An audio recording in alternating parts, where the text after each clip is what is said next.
Good morning बच्चों, कैसे हो आप सब। उम्मीद करते हो सब अच्छे होंगे और मन लगाकर पढ़ाई भी कर रहे होंगे। तो बच्चों, लास्ट क्लास में हम लोग पार्ट 1 पढ़े थे, जो कि चींटी कविता बहुत ही अच्छा दिया हुआ था। और उसके कवि कौन थे? सुमित्रा नंदन पंत जी थे। और उन्होंने उस कविता के माध्यम से हम इंसानों को क्या संदेश दिया है कि हमें चींटी से संदेश लेना चाहिए, उसे सीख लेना चाहिए, हमें निरंतर अपने कामों में लगे रहना चाहिए और कभी भी हार नहीं मानना चाहिए। जब तक हम अपने काम में सफल नहीं हो जाते, तब तक हमें क्या नहीं करना चाहिए? हार नहीं मानना चाहिए। तो बहुत ही अच्छी कविता थी, जिससे हम इंसानों को सीख लेना बहुत ही जरूरी है। तो आज हम लोग पार्ट 2 पढ़ने जा रहे हैं। पार्ट 2 में क्या है? एक याद। तो पार्ट 2 में क्या है? एक याद।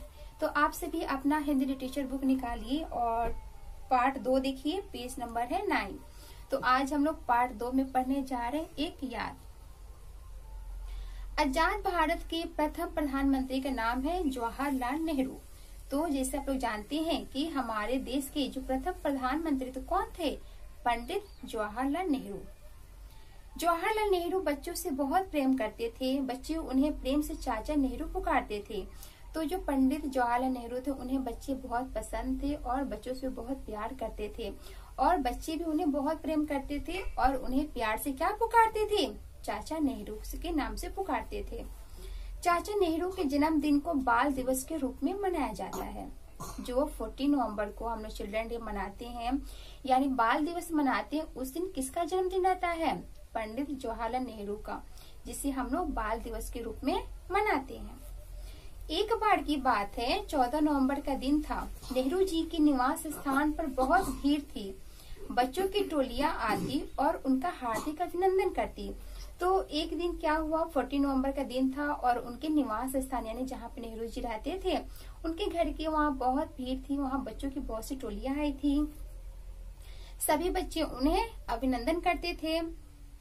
नेहरू जी बच्चों को हंसता खेलता देखकर मुस्कुरा उठते और बच्चों को खुश देखकर नेहरू जी भी बहुत खुश हो जाते थे। वे उनको देखकर क्या करते थे? मुस्कुरा उठते थे। उन्हें मुस्कुराता देखकर बच्चे एक साथ मिलकर कहते, चाचा नेहरू जिंदाबाद। तो नेहरू जी को मुस्कुराते देखकर सभी बच्चे क्या बोलते थे? चाचा नेहरू जिंदाबाद। इन्हीं बच्चों के बीच में से अचानक एक बालिका उठी और पंडित नेहरू के पास पहुंचकर आदर से बोली, चाचा नेहरू, मुझे आपके ऑटोग्राफ हस्ताक्षर चाहिए। ऐसा कहकर उसने चाचा को एक छोटी सी पुस्तिका पकड़ा दी। तो उसमें से एक बालिका आती है और बड़े आदर के साथ किससे बोलती है? नेहरू जी से, कि मुझे आपका ऑटोग्राफ चाहिए। और ऐसा बोलकर उनको एक पुस्तिका पकड़ाती है। चाचा ने उस पुस्तिका को खोला और तुरंत अपने हस्ताक्षर कर दिए। इसी बीच बालिका ने कहा, चाचा, केवल ऑटोग्राफ ही नहीं, शुभकामना का कोई संदेश भी तो लिखिए। नेहरू जी ने पुस्तिका खोलकर लिखा, जीवन में कभी हार न मानो, कठिनाइयों में भी हंसना सीखो, शुभकामनाओं सहित, और नीचे हस्ताक्षर कर दिए। तो हमें कभी भी जीवन में हार नहीं मानना चाहिए और कठिनाइयों में भी हमें हंसना चाहिए। क्यों? क्योंकि हमारे जीवन में सुख दुख का आना जाना लगा रहता है। तो आप यदि घबराओगे, यदि आप हार मानोगे, तो कभी भी आगे नहीं बढ़ पाओगे। तो हमें कभी भी हार नहीं मानना चाहिए और कितने भी मुश्किल क्यों ना हो, हमें हंसकर उसका सामना करना चाहिए। यदि आप रोओगे तो क्या जल्दी हो जाएगा? नहीं, मुश्किलों का जब आना होता है वो आएगा ही, और जब जाना होगा तभी जाएगा। तो हमें हंसकर उसका सामना करना चाहिए। ठीक है। पुस्तिका बालिका ने नेत्रों में प्रसन्नता की चमक थी। बालिका बहुत ही खुश थी। क्यों? क्योंकि उसने जो जो कहा, चाचा जी ने उसके पुस्तक में अपने हस्ताक्षर कर दिए, शुभकामना भी लिख दिए।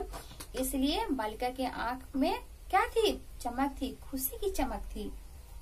उसने हस्ताक्षर पुस्तिका को खोलकर देखा और बोली, चाचा जी, आज की तारीख भी तो लिखिए। तो पुस्तिका खोलकर देखती है और चाचा नेहरू से बोलती है, आपने तो आज का तारीख ही नहीं लिखा, तो आज का तारीख भी लिखिए। नेहरू जी थोड़ा मुस्कुराए। उन्होंने पुस्तिका लेकर कहा, लाओ, तारीख भी लिख देता हूँ। ऐसा कहकर उन्होंने पुस्तिका ले ली और नीचे तारीख लिख दी। तो जब बालिका बोलती है कि आपने इसमें तारीख नहीं लिखा, तो चाचा जी क्या करते हैं? मुस्कुराते हैं और बोलते हैं, लाओ, आज का मैं तारीख भी लिख देता हूँ। बालिका ने प्रसन्न होकर धन्यवाद कहा और कुछ सोचकर बोली, चाचा, यह क्या? आपने शुभकामना का वाक्य हिंदी में लिखा है, अपने हस्ताक्षर अंग्रेजी में किए हैं और तारीख उर्दू में डाली है। आपने ऐसा क्यों किया? चाचा नेहरू हंसते हुए बोले, तुमने जैसा चाहा मैंने वैसा ही किया है। तो बच्ची जब पुस्तिका खोलकर देखती है तो क्या देखती है कि जो शुभकामना का जो वाक्य रहता है वो हिंदी में लिखा हुआ रहता है, उनका जो ऑटोग्राफ रहता है वह अंग्रेजी में रहता है और जो तारीख रहती है वह उर्दू में रहती है।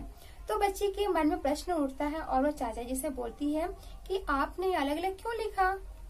तो चाचा जी क्या बोलते हैं कि तुम जो जो बोली मैंने वही किया है।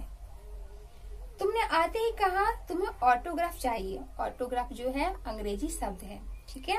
तो वो क्या बोलते हैं कि तुमने आते ही कहा कि तुम्हें ऑटोग्राफ चाहिए, इसलिए मैंने अपने हस्ताक्षर अंग्रेजी में किए।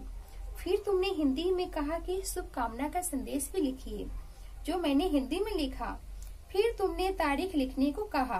तारीख जो है वह उर्दू के शब्द है, जो मैंने उर्दू में डाल दी। याद रखो, खिचड़ी भाषा बोलोगी तो खिचड़ी हस्ताक्षर ही पाओगी, अर्थात जैसा आप बोलोगे वैसा ही होगा। यह सुनकर बालिका सोच में पड़ गई, फिर मुस्कुराती हुई अपने साथियों के मध्य जाकर बैठ गई। तो आप लोगों ने देखा कि एक बच्ची के माध्यम से इसमें जो है वो छोटी सी याद बन के रह जाती है कि बच्ची जो जो बोलती है चाचा नेहरू वैसे ही करती हैं। वह ऑटोग्राफ बोलती है तो इंग्लिश में क्या करती है, अंग्रेजी में अपने हस्ताक्षर कर देते हैं। फिर शुभकामना जो कि हिंदी शब्द है तो शुभकामना वह हिंदी वाक्य में लिखते हैं और बच्ची लास्ट में बोलती है कि आपने आज की तारीख नहीं डाली, तो वे तारीख जो क्या है उर्दू शब्द है तो वे उर्दू में तारीख लिखते हैं।